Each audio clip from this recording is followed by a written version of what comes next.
lovers, and welcome. I want to start off by saying I am so blessed to be in a position to suggest tips and tools and even products that can help you lead a tantric life of liberation and expansion. And one of my absolute favorite places to purchase spiritual and sexy items is Wands. Wands.com, spelled Wands. Wands sells, you guessed it, crystal pleasure wands, along with so much more, including yoni eggs, free bleed blankets, other amazing products for yoni steaming. I've been using these products and products similar to them for the better part of a decade, and they have been incredible allies in my journey of sexual healing and expanding my orgasmic potential. And I'm so grateful to be friends with the owner, Courtney. She's amazing. She has so generously provided us all with a discount code for 15% off, and that code is Leola. Leola. You can use it on their website, www.wands.com. Again, the code is Leola, Leola, for 15% off. I'll also make sure that this is linked in the show notes.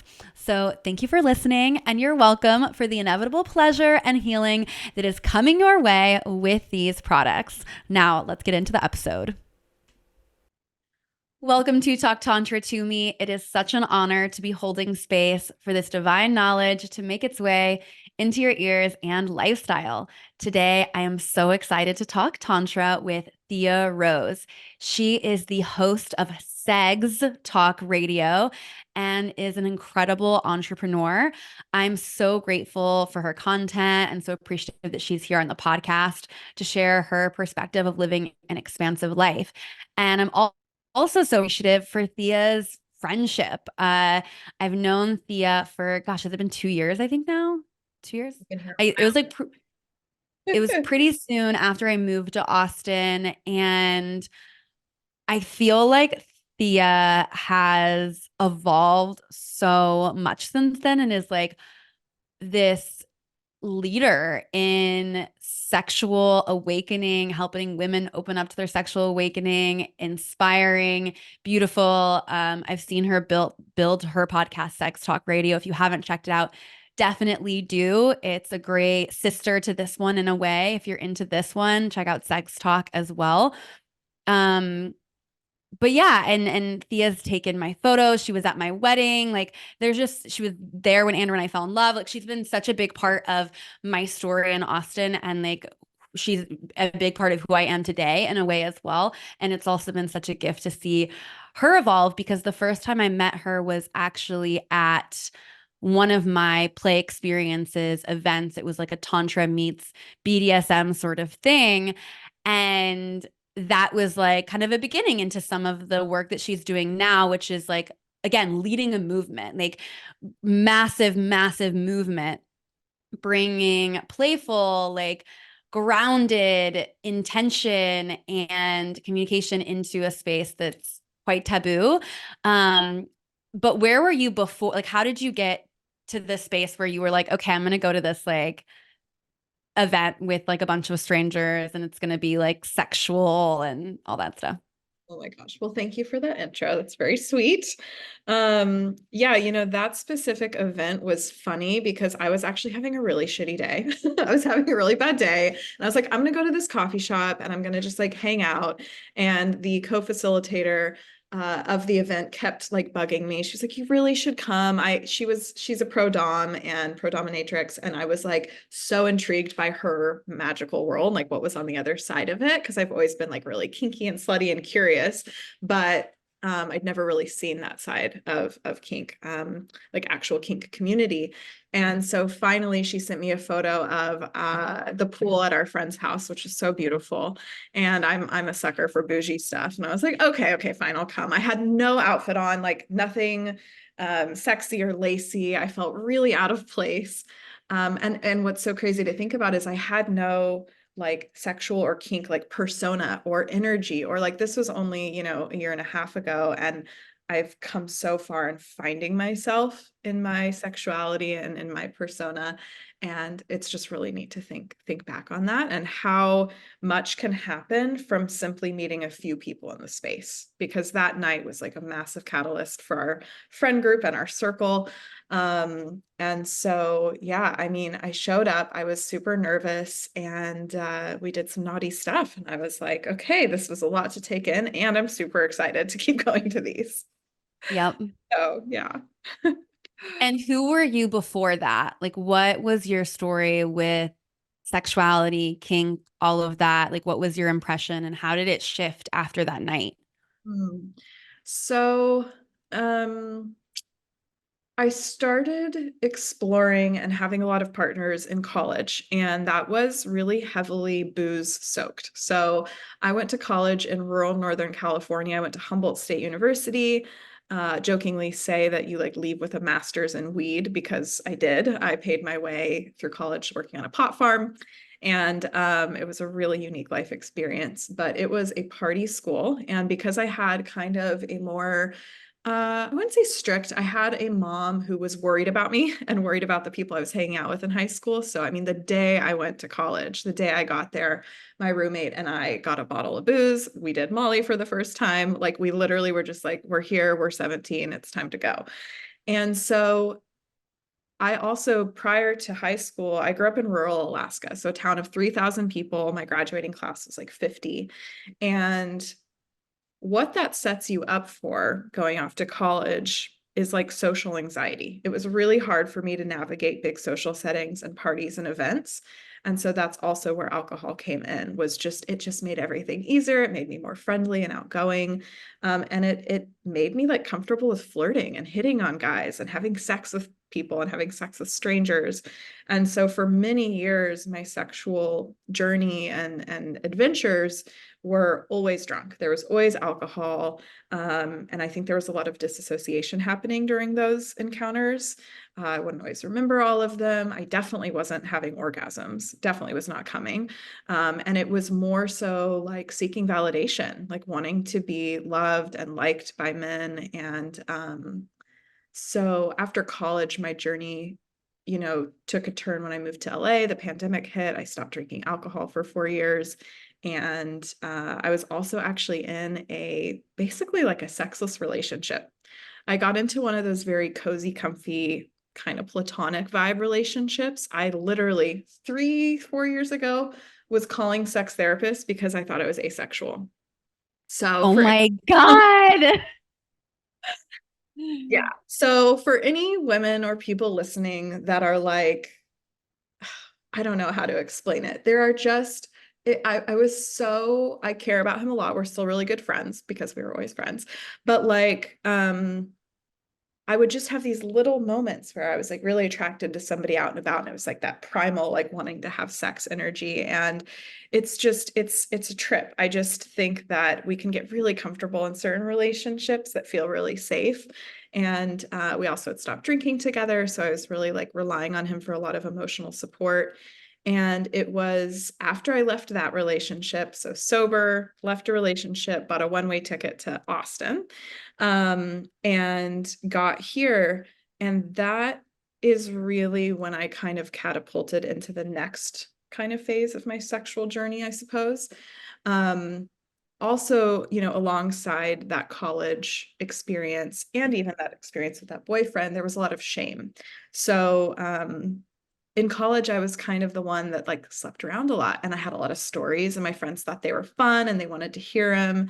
They all got into relationships, and I was just like the promiscuous friend with the stories. And I kind of like, I think, leaned into that identity, but yet there was a lot of shame around that because I felt like I was the only one doing it. But now, having since created the podcast, I realize that's not at all the case. And so, there was a lot of secrecy there with some of my adventures. And as I moved to Austin, there was this new chapter because I discovered Field, kink-friendly dating app.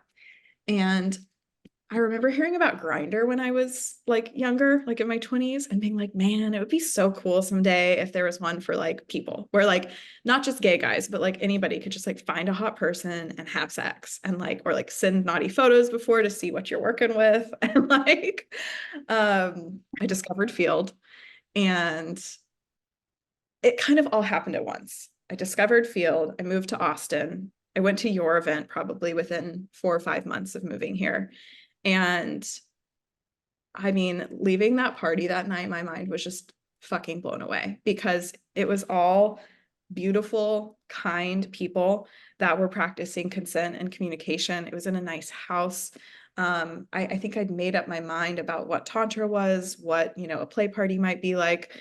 And I mean, I was just, I think unless you have a pretty awful experience at your first kind of sexual play party or a workshop, like it sticks in your mind so vividly because it's just, I mean, I remember leaving and being like, I can't believe this kind of thing exists. Like, this is really, really cool. And since then I've just been, curious to seek out more experiences and events, and have now reached a place I feel like with my sexuality where it's much less shame and it's not drinking and it's intentional, and I also just really know what I like now and want. And that was a lot that I just rambled, but I love it. And I feel like so many women, especially, can resonate with this. Like, all of my sexual experiences have been under the influence of alcohol. Like, I remember being like a couple years into my Tantra journey and talking to one of my friends from high school. And she was like, saying she's like, yeah, I cannot have sex without drinking. Like, that's so weird. Like, and it's like, that's so crazy. Like, that's, and I grew up in Missouri, so it's like a girl from Missouri, and I'm like, that's how I used to feel. And now it's like, actually, like, I prefer not to be on anything when I'm having sex because I find that alcohol and other things can like numb me out, especially if it's more than like a drink or two drinks or whatever.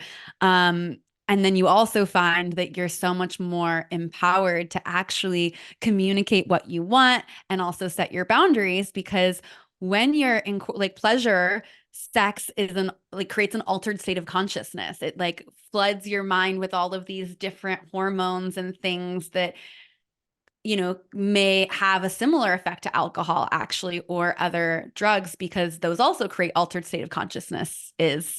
So when you're incorporating like both at the same time, it becomes even harder to have the experience that you probably want or that feels safe for you. And I find that like a lot of people like really shy away from the world of BDSM, kink, and even tantra because they think that it's going to be one thing and it's going to be scary and hard. And it's actually like it makes things a lot easier in the long run. So I'm curious to hear like, where does this bring you today? So like obviously you had the event, like like my experience of you then was like just going even more and exploring even more and having all of these experiences, right? Like, what has that been like, and what has that created in the world?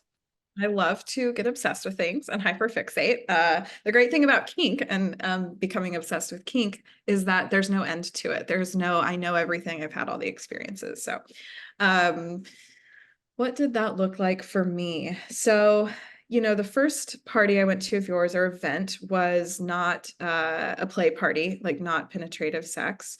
And also just a note for like listeners or watchers, like it was, there's no alcohol at a lot of these events. Like that is actually something that's implemented in the kink and BDSM space and tantra space, which I felt just like a relief of that, Mhm. that kind of rule being in place. And to go back on what you said, like I've had experiences back in my heavy drinking days where I remember, self-pleasuring and I could not come or climax if I was drunk and intoxicated. Like your body, your nerve endings, like it literally like slows down and you can't Yeah. achieve pleasure in the same way. So I thought that was interesting. But yeah, then I also, the first actual play party I ever went to was of yours. And again, a night where I was just like left being like altered and high and just like, holy shit, people can do these kinds of things. And I mean, I get asked a lot, like, how do I meet these people? How do I go to these events? Like that kind of thing. And, one of my pieces of advice is patience. And because it really is this kind of like word of mouth, slowly meeting people, connecting with other people.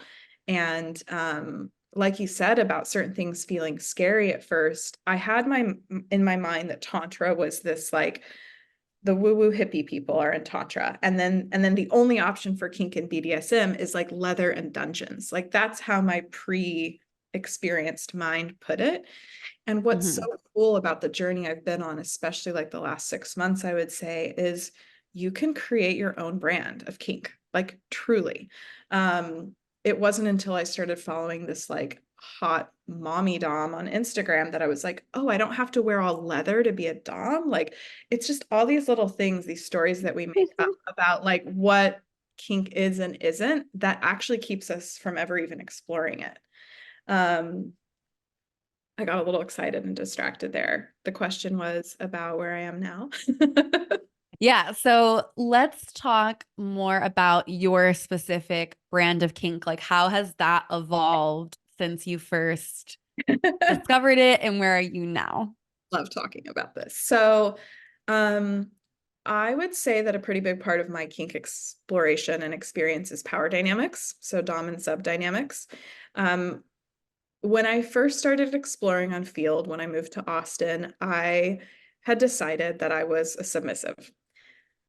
And that was mostly in part to the fact, like, or due to the fact that I am a very dominant woman. I have a lot of businesses and projects. I am literally a project manager for multiple companies. So I'm always the dominant one. And to be able to take off that hat in the bedroom, be bossed around, told what to do, be focused on somebody else's pleasure. I decided I was a sub. I also would get genuinely turned on by being more submissive and pleasing somebody. I genuinely get turned on by somebody else's pleasure. So like none of that is false. However, I encountered quite a few unpleasant experiences hooking up more casually as a submissive because I found that a lot of people on those apps don't have experience either. So it's kind of like two people in the dark trying to figure things out. And then I was kind of trying to dictate the scene or tell the person what to do. They call it topping from the bottom because I would be like playing with these new DOMs that weren't doing it right or doing it in a Unsafe way? kind and consensual communicative way. And Yeah. I also didn't really have the tools when I was first starting out to like talk about limits or safe words or there was one time when I had somebody just like slap me on the face because they assumed that that was like part of the world of kink. Well, oh, I can slap her ass, I can slap her face. And so, unfortunately, as you dive into power dynamics and some of these things, sometimes you have to learn the hard way or learn what you don't like through experiencing it, to Yeah. define it. Um, and so I was definitely like, I'm submissive. I'm the girl next door on TikTok or the sub next door on TikTok. Like, this is my brand. I'm the dominant woman by day. I want to be told what to do by night. And it was a really slow evolution. And I love like learning about myself in this way. Something shifted and it was kind of random. And all of a sudden I started following all these pro doms on Instagram. And I loved how they were like doted on by their subs. Their subs were bringing them flowers and doing errands for them. And there was a lot of like worship and adoration. And it was this kind of energy from men that I feel like I was getting the complete opposite of in more vanilla dating or dating dom guys. Um, and I try to be careful to not bash men and dating. I try, but it can be hard. Modern dating can be hard. And I'm just somebody that loves words of affirmation and praise. And, to go on a date with somebody or be intimate with somebody and not hear from them or get ghosted, like that was all just stuff that I felt kind of burned out on. And there was something about this more submissive man archetype that just really intrigued me. And so I started chatting slowly but surely with kind of more submissive guys on these dating apps. And I loved it. It was honestly a very different type than my normal type. And it was just really refreshing for me. I was really nervous to play, to do anything because I'd never done it. Like, I'm totally a dom. I'm a control freak. Like, I want to know how to do everything correctly. I was like, I'm going to go to dom school before I ever do a scene with anybody. And then it was like, no, just play and get curious. And the first time I ever texted a guy like a dom thing, I was terrified. I think I was telling him to I don't know, he liked feet. I'm trying to remember what I was doing. I don't know, I was telling him to do something, touch himself or something. And I was like shaking, truly, because what I've learned in exploring my more dom side is that we are so conditioned as women to be in that submissive role, like heavily, Hmm. especially when it comes to men and especially when it comes to sex in the bedroom. It's media, it's how everything is portrayed. And so I inherently felt like I was doing something wrong by sending this dominant message to a man, even though he was begging for it and I wanted to explore it. It felt wrong in my body. Okay, I have so many things. Yeah, yeah. Okay, so I want to backtrack first and then I want to get to that. But, talking a bit about like, yeah, sometimes when you're exploring your sexuality, you don't find your boundary until you've crossed it and you're like, oh, okay, like that was yeah, and it can be scary. Like there can be this sense of like I mean, there is the risk of potentially like re-traumatizing yourself with some of this stuff. And it can also, but like the potential of healing your past sexual trauma or like unfortunate circumstances in the bedroom by learning things like consent and communication tools and how to ask for what you want in the bedroom, like that is so, so powerful. And I think that, like, just for listeners, there are places where you can learn these types of tools so that you come in a little bit more prepared and a little less likely and feeling a little bit more empowered. There's a few episodes of this podcast, including one called Safer Sex Conversations. Oh, yes. Things like, yeah, like that's like a good place to maybe start. I don't know if you have any that you like, where did you learn like how to start I mean, talking about this stuff? by it not going like how I wanted it to. Really, like that's the thing is there's no way to be like a kink perfectionist. Like you have to have those experiences. The one experience where I was slapped in the face, another where I was kind of pushed up against a wall because the person assumed that that's what dominant men do. Which I also since then have gained a lot of empathy for men when they see how a dom is portrayed in movies and in porn. So, Yeah. for me, it's taken a combination of empathy as well as, those two things happening where now I have conversations with partners before. Hey, I don't want to be slapped on the face. I don't want to be spit on. But everything else is on the table or whatever it might be. Like I've got Yeah. my kind of things that I really know will take me out of the experience and make me uncomfortable or make me feel scared. And I just share those things up front. But again, for anybody that's new, it took dozens of times practicing sharing my things and my limits and my boundaries before I even felt comfortable doing. I felt like I was being an inconvenience by doing that or something. Again, probably some conditioning there, but now I'm Yeah. but it took me practicing saying, usually over text and writing prior to it, if it's like a hookup kind of thing, being like, here's what I'm into, here's what I'm not into, or asking some questions. What's your BDSM experience like? That kind of thing. Yeah, I think another thing that people don't talk about a lot, but I think is such a good way to explore sexuality, but there's so much taboo around it, is hiring a professional dom, hiring a professional tantrika, hiring someone that like is so comfortable having these conversations and can help you get comfortable having these conversations and is really in integrity, with the work. And like that's something that like I've done for myself. I've done it in relationships. And it's just so clean. Like it's so clean when you hire someone because like it's a very the agreements of the container are so clear, or they should be. And if they do evolve, then like the practitioner should be in integrity with that.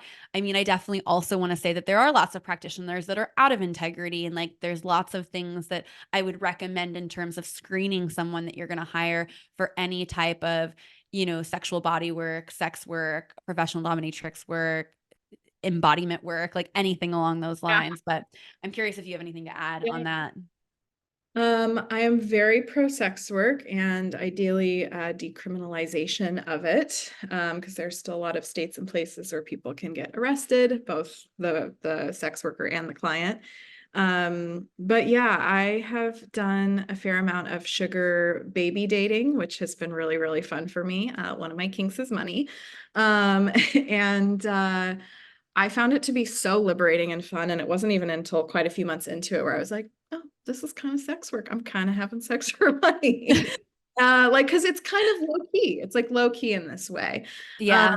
but I think the word just sex work in general is being really broadened out to people that are also creating OnlyFans content or people that are Hmm. exchanging sexual energy for money is, more so being classified as sex work. But I've never personally, I've had a session with pro dom, but I've never personally hired like an escort or a sex worker. Not at a place in my life to hire a sugar baby boy yet, but TBD. Um, but I am a big fan of suggesting that to people. I also have people write into the podcast being like, I really want to have a threesome. I'm thinking I should do it with my girlfriend's best friend. And it's like, that is a great opportunity to also hire a sex worker. If you're in a couple dynamic and you're curious about opening up your relationship, like just think about energetically how many strings you have attaching yourself to, an escort or a sex worker. Energetically versus your girlfriend's friend or your boyfriend's friend. It's so much cleaner, like you just said. Even you can even just start to realize what those boundaries are by thinking of that example. It's going to be a specific time and place. You're communicating with that person while you are there. And it's boundaried and it's about the sexual experience. And so I think that it's a really good option for a lot of different situations. Personally, more in my like dom exploration lately, I've actually been suggesting some of the submissive guys that I chat with on field to go see one because they want like really intense shit. And I'm like, you're not going to find somebody that's comfortable exploring that on a first date here, honey. So Oh yeah, my God, that's so precious. I know. And Um, also helping them destigmatize it. Like, hey, this kink is actually pretty extreme. Like you want to dress up in lingerie and get pegged and tied up, like, you know, $500. There's probably dozens of pro doms here. So and you can have that experience with someone that can do it safely for you, and it's gonna like it's just such a better container for a lot of that stuff, in my opinion. Um, than like a first date. Like I couldn't imagine trying to peg someone on a first date. Hello, lovers. Please bear with me for a brief interruption with a vulnerable share and offer from my heart. So, when I first began my journey with spiritual intimacy and sacred sexuality, all I could afford were books and free podcasts. I was just out of college in my early 20s and honestly very, very broke. And I'm so grateful for all the complimentary, kind words and affordable wisdom that have gotten me where I am today. Price shouldn't deter you from healing. It shouldn't deter you from living the life you love or from reclaiming the most powerful energy in your body. It's my belief that time and commitment are also very powerful investments, especially when you're just dipping your toes in the water. You'll know when it's time to make the bigger cash investments in your journey. But let's begin together today with free love from my heart to yours. As you've already discovered, this podcast is free and it includes so much life-changing wisdom, but I'd also love to guide you to some free offers that are on my website, including a downloadable sexual shadow work workbook and a pleasure positive meditation. Both of these resources are amazing places to start in integrating the tantric principles of expansion and liberation into your life. And you can access these at www.talktantratome.com/free or find a direct link in the show notes. Now let's get back to the episode.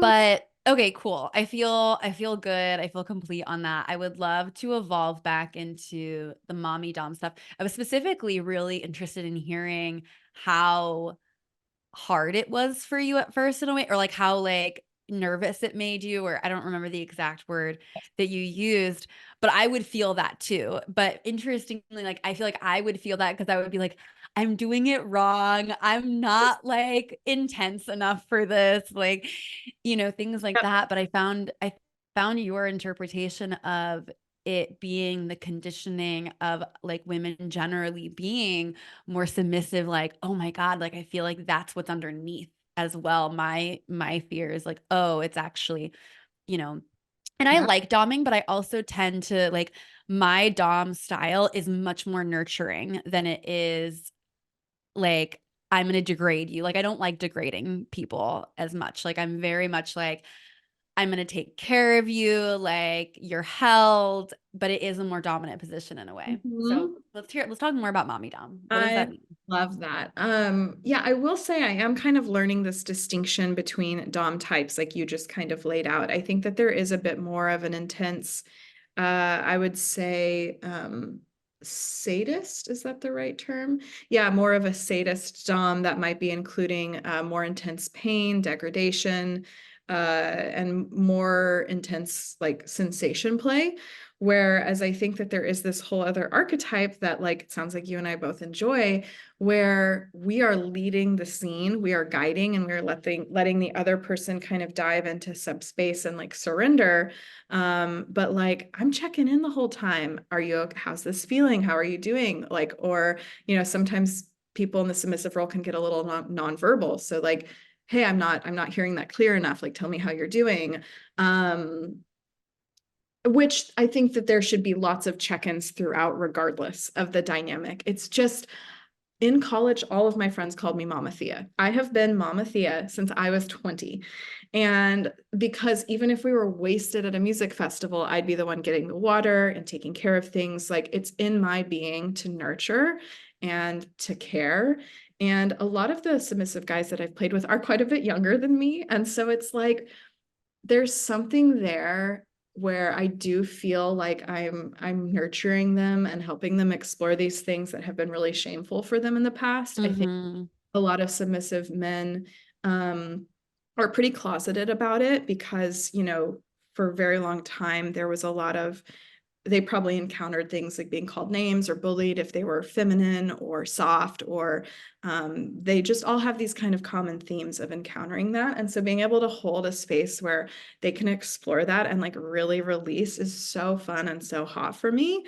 Um, and, you know, it was totally a process. Like I am probably over 6 months into sending that first text where I was scared. And just 2 nights ago, I did my first, like, I don't know, it felt like my first like real scene. And it was with somebody that I've been playing with for like a month and a half. So we have that rapport. I know what he likes. But there was a lot of evolution in that phase between sending that first text because, like you were saying, it felt wrong. I didn't want to fuck it up. And in that process of learning how to be more dominant, I started having a lot more empathy for those inexperienced doms that I'd slept with Mm. because I had a lot of resentment towards them. And I was starting to realize like, oh, this is fucking hard. This is confusing. Did I say too much? Did I like literally that funny story, that guy that actually sent that first text to, his phone got stolen that day. So I didn't hear from him for months. And so I literally thought that like I'd done too much. I'd gone too crazy. I think I had actually brought money into the equation. So like the last message had been about like sending me money or something for photos and then like us playing. And so for months that was sat with me of like I scared him away.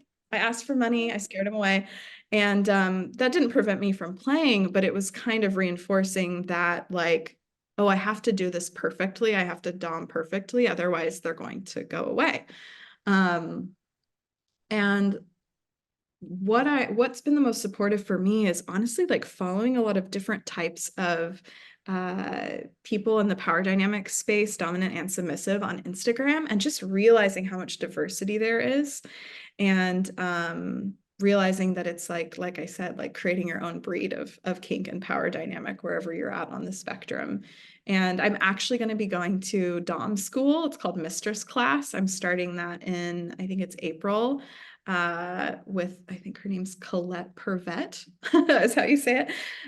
But I'm excited to go explore further, but I also had to let go of my perfectionism of like doing it right because I'm going to have my own breed of it.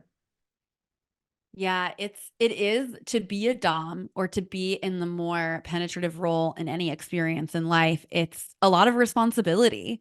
Um, and we do get to have grace for ourselves when we try on, these new roles as well. But it's fascinating. It's super, super fascinating.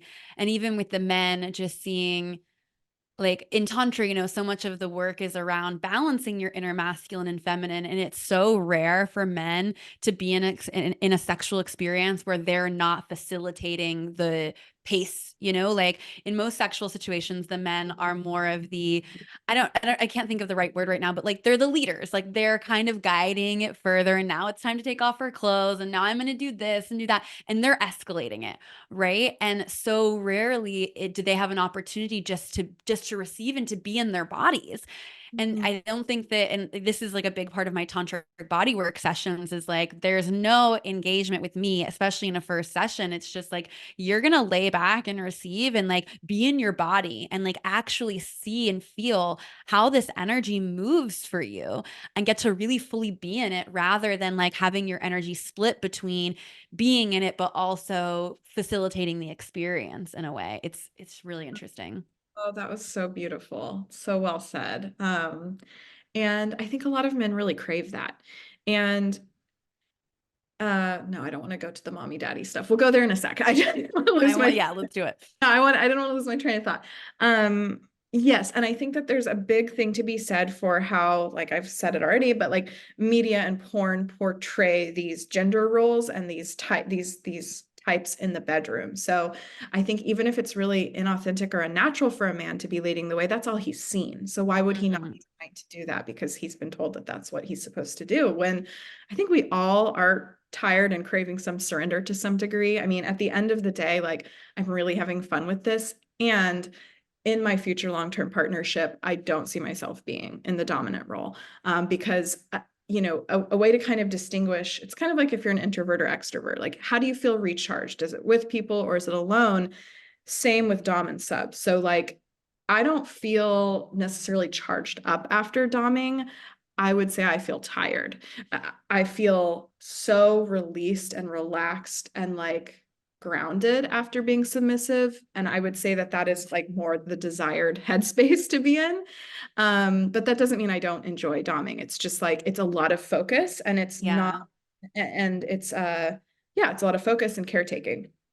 And so yeah, I think that there are just a lot of men that are craving that. And where I was going to kind of go with this is like, it's hard to talk about mommy daddy stuff without getting weird. And it's a fine line. It's a fine line. Mm-hmm. However, so calling somebody daddy or mommy, like these, I think that the distinction is like, we're not talking about most of the time are like our specific mom or dad. Like, I want to make that really clear that that's not what Yeah. general mommy and daddy kind of archetypes are in kink and BDSM. That being said, when I find an generally like an older guy that is grounded and successful and like has this like daddy energy, that makes Mm-hmm. me feel safe because I do have a daddy wound or whatever we want to call it, like a masculine energy. Like I didn't have that growing up. And so somebody that is like safe and solid and daddy feels good to me, not because it's related to like like I'm thinking of him as my dad in a sexual way, but because there is a spaciousness there and a wound, and being with somebody like that makes me feel really good and vice versa. So Yeah. younger guys that I've been playing with that are more submissive, they're craving like a maternal supportive nurturing connection. It's hard to explain. Maybe you can No, reflect. that's so good. Yeah, I have some sort of plan with this. It's interesting because I posted something recently about like manifesting and like imagining the universe as like daddy providing, right? And people like there was one girl that was like, I don't get the mommy daddy thing. Like, can you please explain it to Sure. me? And I was like, I need to do an episode on this, but I Yeah. also hadn't quite figured it out. And to me, I think what it is there's like you either have a provider wound or a nurturing wound, and it's around like Ooh, feeling that like providership come in from a different, like it's not about like, oh, like I want to fuck my dad, so that's why I'm like right. gonna call someone daddy. Like that's so cringe. Like, oh, it's like I don't even think about like that No. doesn't even come in at all. But what I Well, do feel is the vanilla people are like, what the fuck, so we I have to feel just, we have to clear that up. yes, I feel so provided for, and that is so like that's so Yeah. good and Yeah. yummy.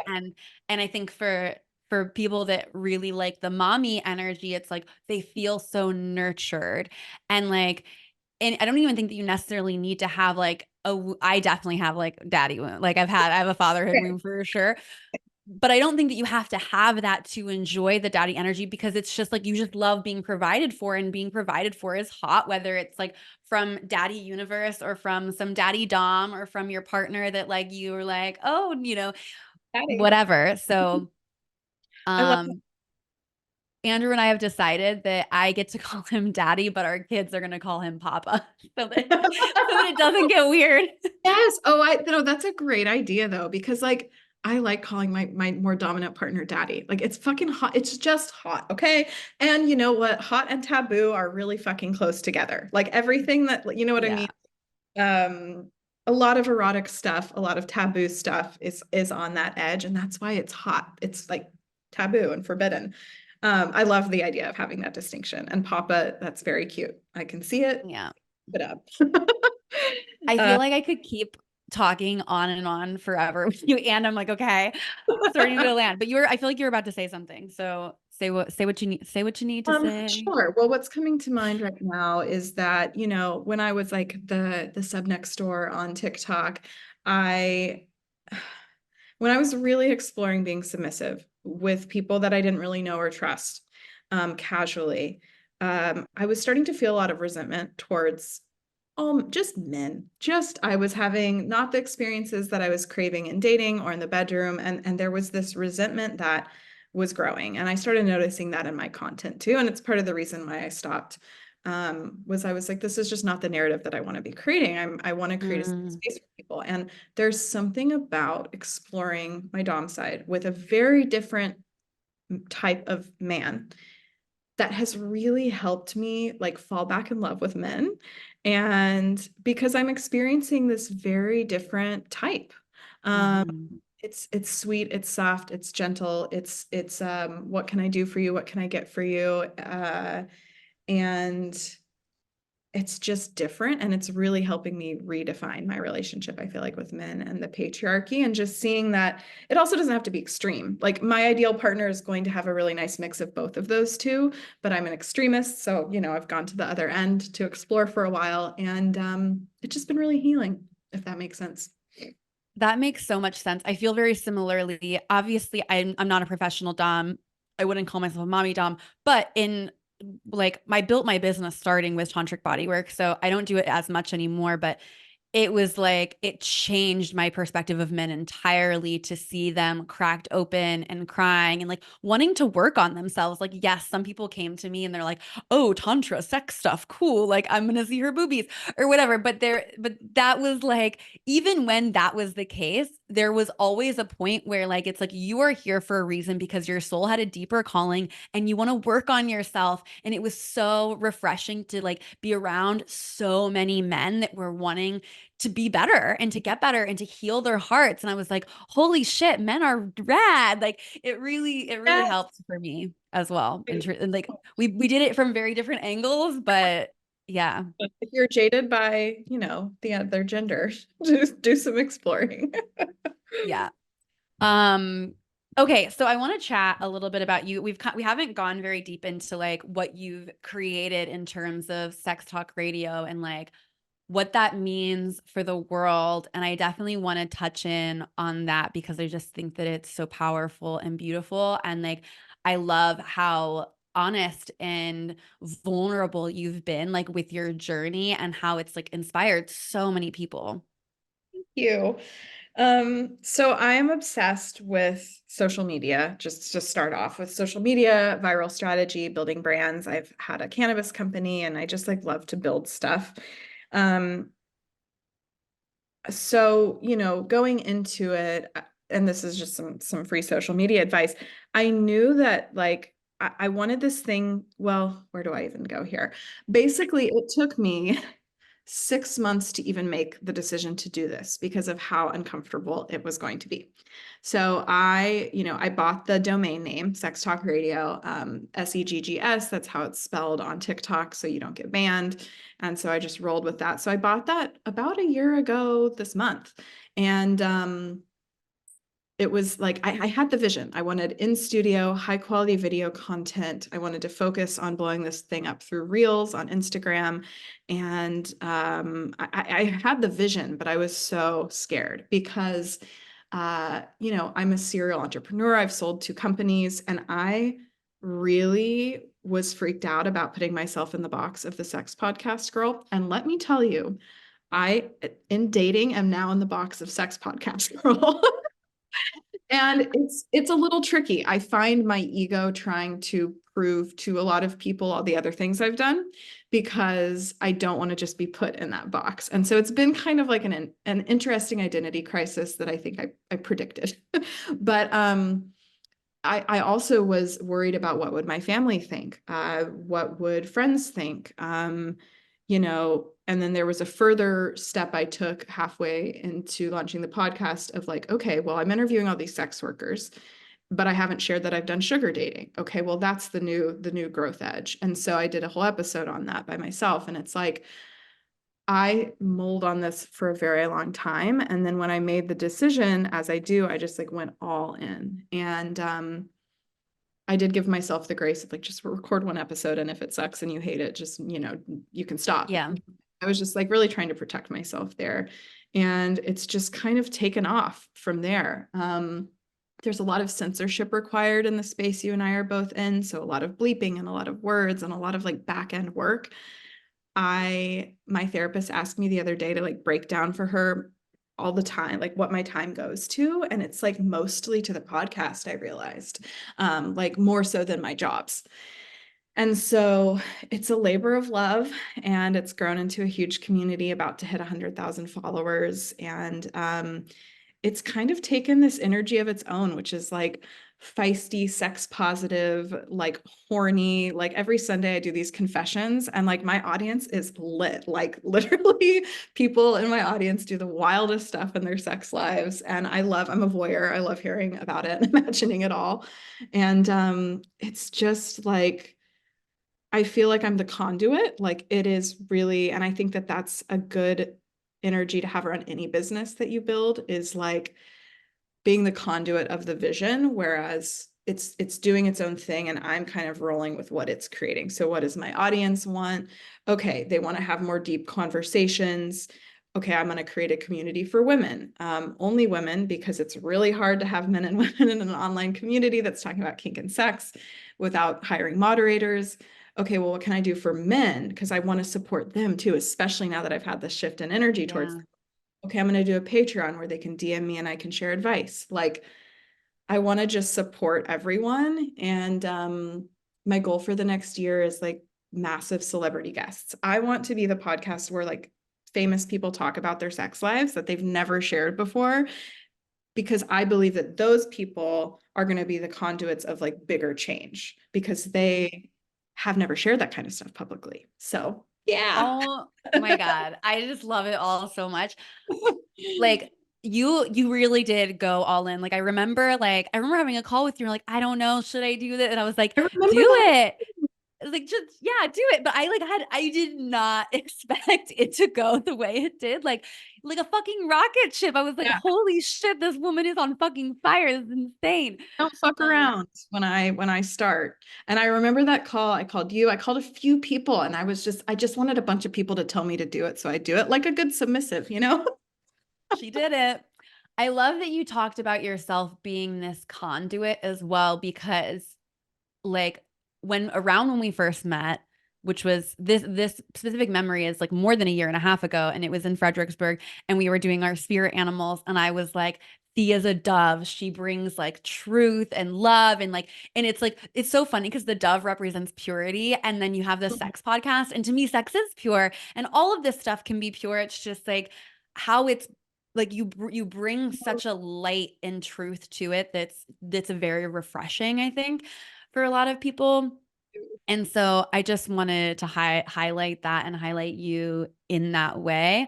And I'm also really excited because Thea is also going to be coming in to guest teach in my program, Pleasure Priestess, to talk more about these things and actually give the participants like real strategy to create this kind of movement in the world and to be such an incredible inspiration. Like you are the symbol of dove to me when it comes to sex things.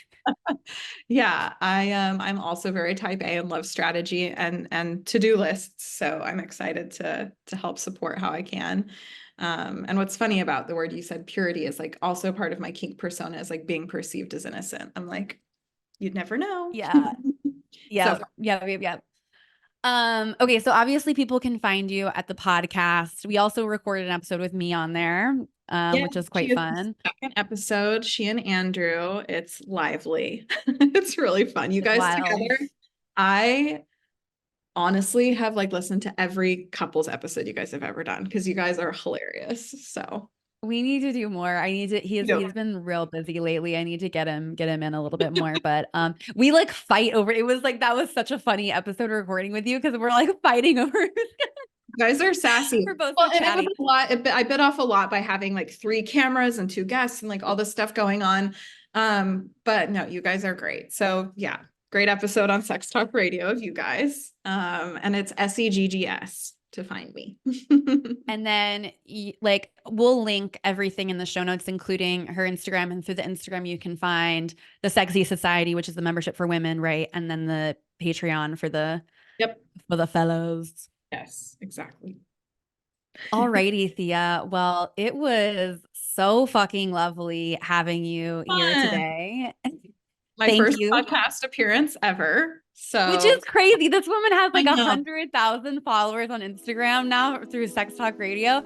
And I'm like, you've never been on a podcast? But she said it's 'cause at the beginning, you said it was kind of because you're like a little picky. And I met the Picky, and like also like I just want, like, if somebody reaches out to me, I'm like, no, you should just be on mine. Like, I just want to get their stuff out. And no, this was fantastic. It's rare that I feel like an hour flies by, and it did. It did. Oh my God. But thank you for being here. And I also want to express my gratitude to the listener. Thank you once more for opening yourself up to the taboo and mommy doming and all sorts of wild things that we talked about today. With so much gratitude and love, have a sexy and spiritual day. And I'll catch you next week on Talk Tantra to Me. Ta-ta. Oops, just kidding. Still here. I have one last thing for y'all. I want to say that the internet is a really, really special place. It's why we're all here right now. And many of us, including me, wouldn't have discovered Tantra or sacred sexuality if it weren't for this nifty invention of the 20th century. And almost none of you would have found my work and my vision without it. I love the internet, and I deeply desire to expand beyond it, to experience more real life love, community, and connection. So I invite you to check out upcoming Tantra events at www.talktantratome.com/events or click the link in the show notes. I can't wait to give you a big squeeze in real life. Okay, now that's it. Ta-ta for real. Ta-ta.